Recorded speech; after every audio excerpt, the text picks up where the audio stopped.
Shalom. I'll start by giving all the praises, glory, and honor to Yahweh Bashem Yahushua Bashem Kakwadash.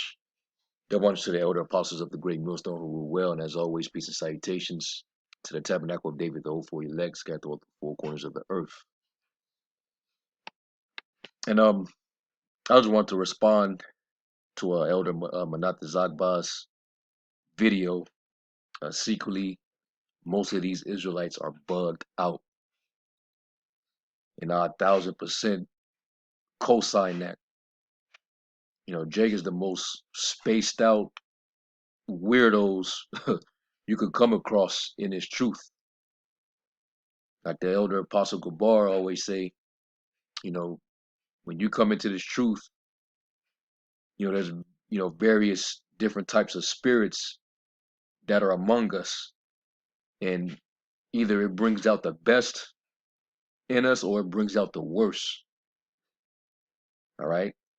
So it's all types of souls amongst us, and the ones that don't fit, we don't need them around. So going into this comment made by this individual, he's an example of, those, like the scriptures say in Timothy.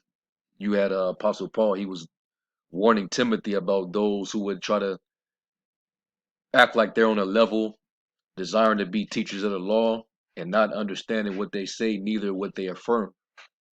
And this is one of those individuals. See, when the scriptures say Jacob, Jake is a peculiar people, they're very peculiar. All right, and back then it meant in a good sense, to be special people, because you're different, you're set apart from everybody else. But in this time, Jake is peculiar in a different sense.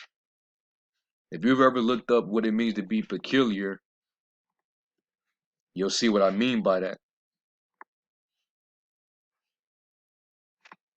So let me there we go.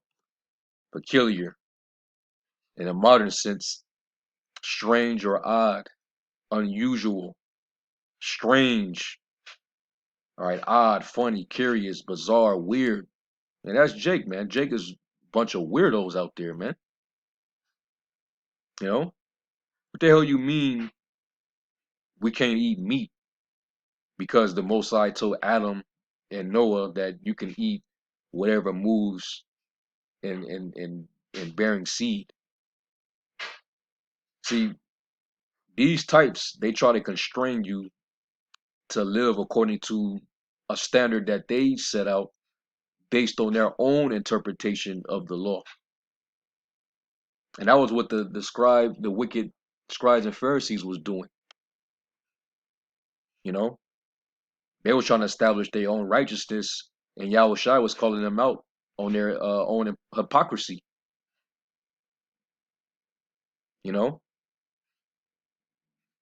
So, what you're doing right here, this isn't anything new. It's nothing new at all, because this is what they was doing even back in the church. All right, you was going to have men, who were teaching abstinence. In order for you to get closer to the Most High, you're not supposed to marry. Don't eat meat. Don't eat certain foods. And that was their standard of living righteous. So they were basically creating their own righteousness instead of submitting themselves to the righteousness of the Heavenly Father. So let's get a couple examples where you actually had the actual men who the Lord actually made his promise to. All right, the men who he promised, and made a covenant with, that these men who the Lord actually chose, they ate meat. All right, and guess what? They were not condemned. It didn't stop them from walking with the Heavenly Father. It didn't stop them from walking in his way. So let's go to the first example. Let's deal with Abraham real quick. We're going to go to Genesis 18.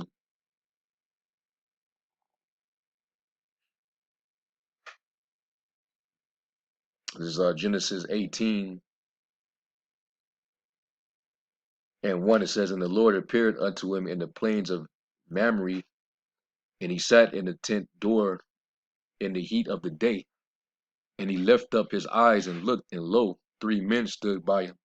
And when he saw them, he ran to meet them from the tent door, and bowed himself toward the ground, and said, My Lord, if now I have found favor in thy sight, pass not away, I pray thee, from thy servant. Let a little water, I pray you, be fetched, and wash your feet, and rest yourselves under the tree. And I will fetch a morsel of bread, and comfort ye your hearts. After that you shall pass on, for therefore are ye come to your servant. And they said, So do as thou hast said. And mind you, these were angels that showed up. These weren't just no regular men. They showed up in the form of men when they came to Abraham. It says, And Abraham hastened unto the tent unto Sarah, and said, Make ready quickly 3 measures of fine meal, knead it, and make cakes on the hearth. And Abraham ran unto the herd, and fetched a calf tender and good, and gave it unto a young man, and he hasted to dress it. All right. So basically, he prepared it. And he took butter and milk and the calf which he had dressed, and set it before them, and he stood by them under the tree, and they did eat. So here it is. He went and prepared a meal for them, and he took some meat. All right, a calf. All right, now let's let me check the translations on this.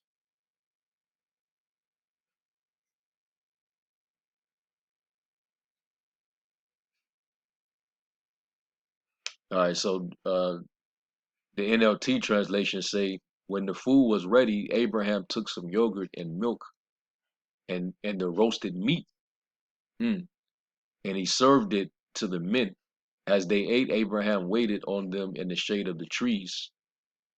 NIV it says, he then brought some curds and milk and the calf that had been prepared, and set these before them.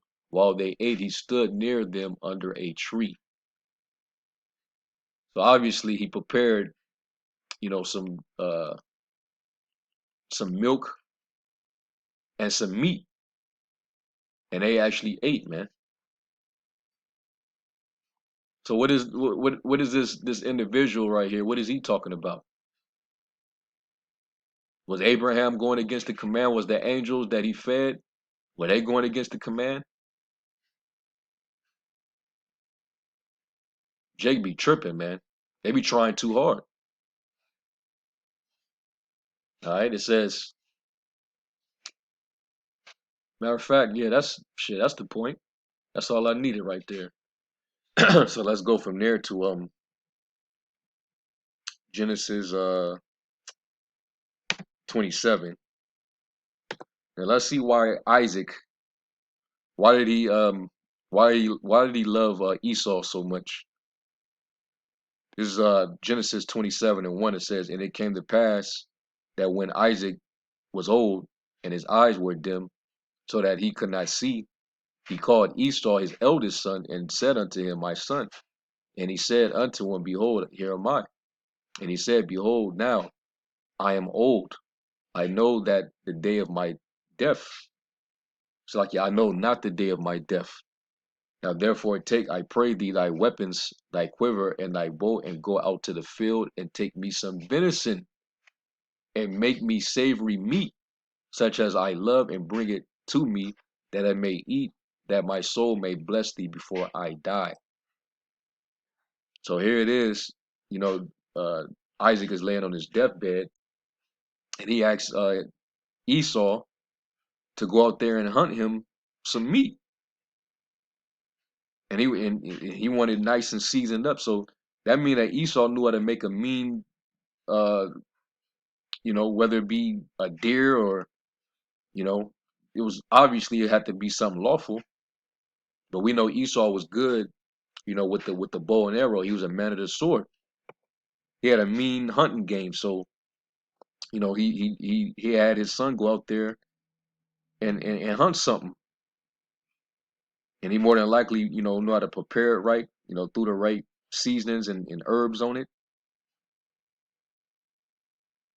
All right, it says, and Rebekah heard when Isaac spake to Esau his son, and Esau went to the field to hunt for venison and to bring it. And Rebekah spake unto Jacob her son, saying, Behold, I heard thy father speak unto Esau thy brother, saying, Bring me venison, and make me savory meat, that I may eat, and bless thee before the Lord before my death. Now therefore, my son, obey my voice according to that which I command thee. Go now to the flock, and fetch me from thence 2 good kids of the goats. All right, so this is meat, and I will make them savory meat for thy father, such as he loveth. And thou shalt bring it to thy father, that he may eat, and that he may bless thee before his death. And Jacob said to Rebekah his mother, Behold, Esau my brother is a hairy man, and I am a smooth man. My father peradventure will fill me, and I shall seem to him as a deceiver, and I shall bring a curse upon me, and not a blessing. And his mother said unto him, Upon me be thy curse, my son. Only obey my voice and go fetch me them. So the Lord, pretty much set this up in this way, because the blessing was already set for it to go to Jacob anyway. It says, and he went and fetched and brought them to his mother, and his mother made savory meat, such as his father loved. And Rebekah took goodly raiment of her eldest son Esau, which were with her in the house, and put them upon Jacob her younger son. And she put the skins of the kids of the goats upon his hands and upon the smooth of his neck, and she gave the savory meat and the bread which she prepared into the hand of her son Jacob. And he came unto his father and said, My father. And he said, Here am I. Who art thou, my son? And Jacob said unto his father, I am Esau thy firstborn. I have done according as thou badest me. Arise, I pray thee, sit and eat of my venison, that thy soul may be blessed, or that thy soul may bless me. And Isaac said unto his son, How is it that thou found it so quickly, my son? And he said, Because the Lord thy power brought it to me. And Isaac said unto Jacob, Come near, I pray thee, that I may feel thee, my son, whether thou be my very son Esau or not. And Jacob went near unto Isaac his father, and he felt him, and he said, The voice is Jacob's voice, but the hands are the hands of Esau. And he discerned him not, because his hands were hairy as his brother's hands. So he blessed him, and he said, Art thou my very son Esau? And he said, I am. And he said, Bring it near to me, and I will eat of my son's venison, that my soul may bless thee. And he brought it near to him, and did eat, and brought him wine, and he drank. And his father Isaac said unto him, Come near now, kiss me, my son. All right. And then, of course, he blessed him, because he actually loved, you know, Esau, because of the venison that he was able to make. All right. So, and venison is basically something that you hunt, like any one of those game hunting animals. That's considered venison. Deer, elk, sheep, goat, are those non-domesticated wild animals. And Esau would hunt it, and would butcher it up, and they would make stew out of it, or they would roast it,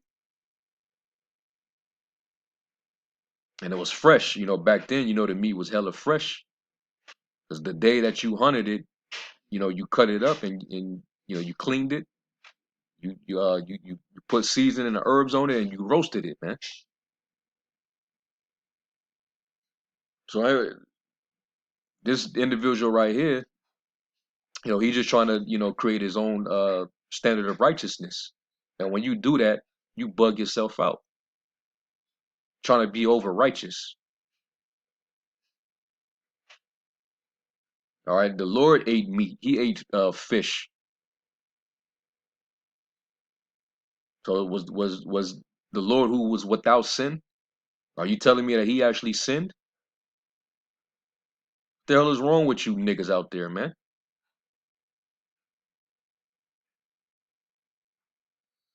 And even going to the commandment that he gave to Adam and Noah, the Lord gave them dominion, over the Lord's creation, any moving thing.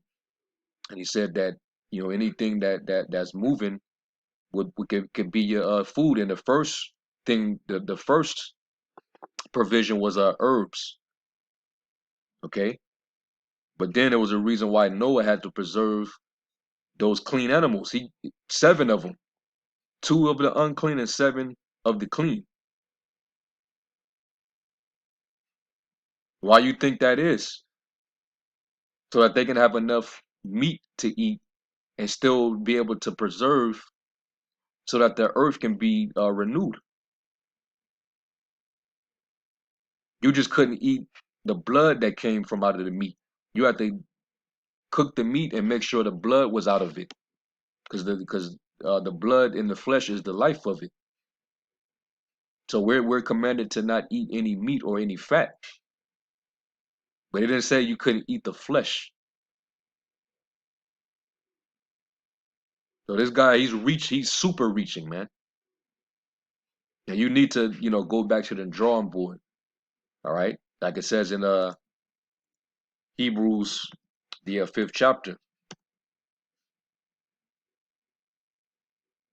And it says Hebrews 5:12, for the time you ought to be teachers, you have need that one teach you again, which be the first principles of the oracles of the Most High, and are such as become and are become such as have need of milk and not of strong meat.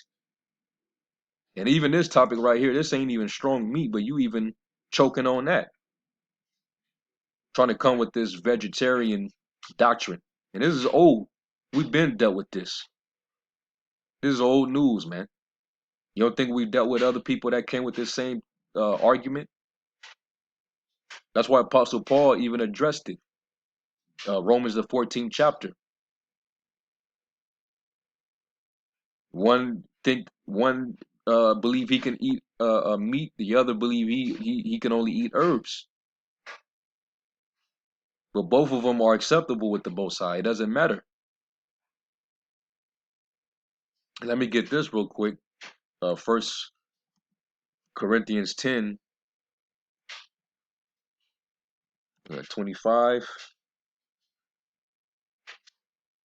Yep. 1 Corinthians 10 and 25. It says, whatsoever is sold in the shambles, that eat, asking no question for conscience sake, for the earth is the Lord's and the fullness thereof. Meaning what? All the animals that are lawful, that creeps and moves on the earth, as long as it has hooves and is cloven footed and cheweth the cud, it's able to be received. You can eat it. Deuteronomy 14 and Leviticus 11 maps out the meats that we can eat versus the meats that we can't eat. The Lord made it clear. It's not something that he just added. He tried to attach that with how the Lord said that the divorce wasn't always there. The Lord commanded Moses to add it to the law because of the hardness of our heart. But that has nothing to do with the dietary law. All right, that has nothing to do with that. That was just one particular thing. All right. So, that guy is whoever he is. He's reaching, man. All right. You can eat meat. Whatsoever is sold in the shambles, that eat. And what is the shambles? Basically a meat market. All right. And I'm curious to see how you keep the Passover. You know. And even if you're trying to keep it vegetarian, I mean, the condition that the world is in, you ain't even eating the best. Even that is polluted, and that Beyond Meat shit, a lot of that is processed. Some of it is GMO. A lot of it is made with genetically modified soy. So even that'll jack you up too. And then newsflash, if you eating any vegetable cooked, that's not alive. Unless you telling me that the only thing that you eat is all raw vegetables and fruits. Don't be eating no cooked greens and cabbage and all that good stuff. Stir fry, don't eat none of that. Because it's once you cook it, it becomes dead. And you're saying that you're only supposed to eat it whatever's alive. And it only has to be vegetation. You out your mind, man. All right. And you ain't gonna get into the kingdom of heaven, with this mindset. All right. So anyway, I'm gonna end off with that, man. I have to do a response here. Jake gets real annoying at times, but you gotta bear with him. You gotta deal with it. You wonder why Yahweh Shai drunk wine. So anyway, I'm gonna give all praise to Yahweh Shem Yahweh Shai to the next lesson. Shalom.